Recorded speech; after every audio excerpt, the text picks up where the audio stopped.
YouTube, what's going on? This is Liston 3270 with Liston Unfiltered. All right, this video is going to be about Mike Tyson and James Buster Douglas. Now, I'm going to pose a question. Everybody knows that Tyson lost to Douglas in Tokyo 1990. And, all of the reasons why, there's many of them. Tyson had peaked. Tyson left, Kevin Rooney and Bill Caton. Everything, his head wasn't right. He married Robin Givens, and Don King was, in his life, and etc. and so forth. And all of those are valid points.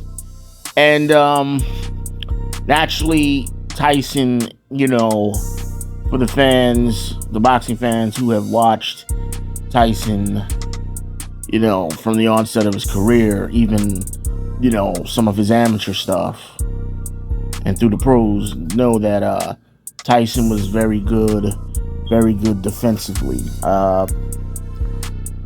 Bobbing, weaving, making bigger guys miss, underrated hand speed, punching power was just ridiculous. He had a lot of good things going for him when he was under the tutelage of Cus D'Amato. Now, things break down naturally by the time he faces Buster Douglas in Tokyo. And there were reports that even Greg Page had knocked him down in sparring. And, by the time Don King came along, he was discouraging Mike from even, using the number system. And, Mike wasn't training like he was supposed to be training. And more importantly, a lot of the things that Cus and Kevin Rooney taught him had went by the wayside. He was definitely more of an upright headhunter. He wasn't going to the body anymore, wasn't setting up punches as much. Speed was still there, but his defense was, he was much more hittable. And I think the first Frank Bruno fight showed that. And he just was easier to hit because the head movement wasn't there.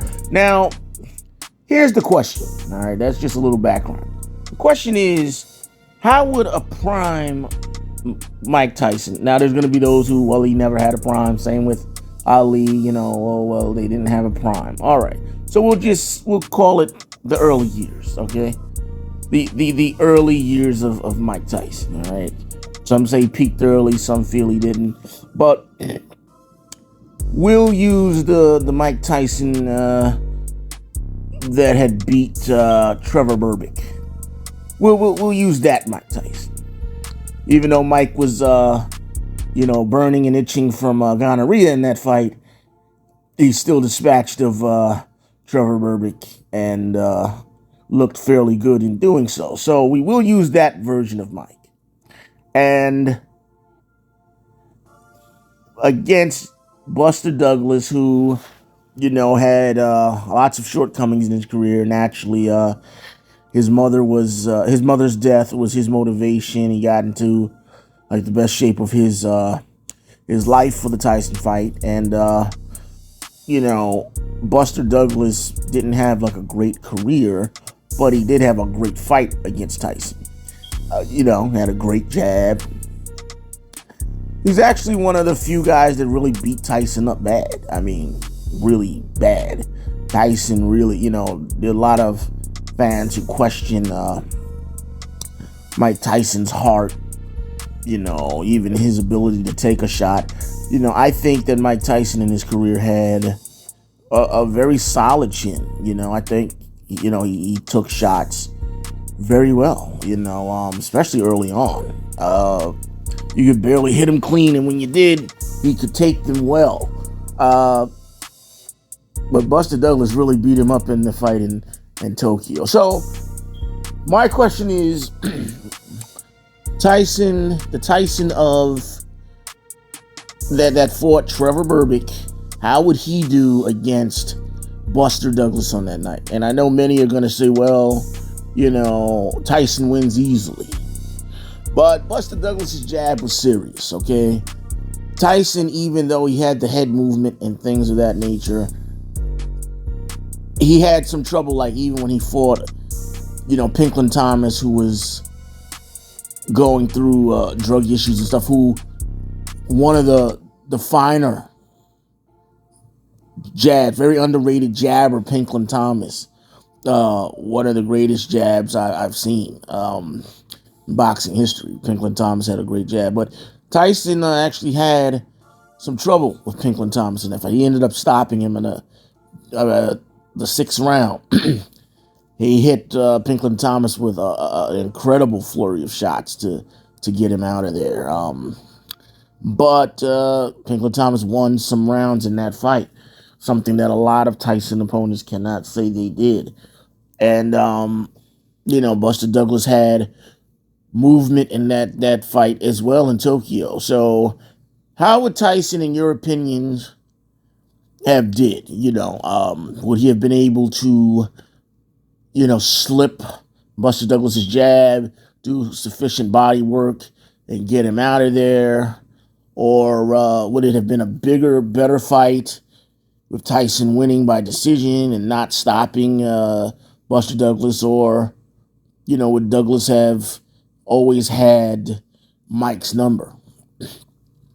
Now, naturally, Buster Douglas, unfortunately, could never repeat what he did in Tokyo. The motivation, I talk about, my Riddick Bowe video, I talked about boxers and discipline and, being devoted to the sport of boxing. And, some fighters have, the skills and the talent, but if you don't have the discipline to stay in shape and keep up with, keep your body in peak conditioning, it all means nothing. The talent, the skills, it all means nothing. Nothing at all. And unfortunately, Buster Douglas fought Holyfield, who was hungry and was ready to snatch that belt. And boy, did he. Buster Douglas was overweight, out of shape, and no match for Holyfield. And I think Buster Douglas went on to fight some more after that, but that was basically the end for him. But, I'm curious to find out, how you guys, see the fight playing out. Let's talk about it in the comment section. That is it for this video.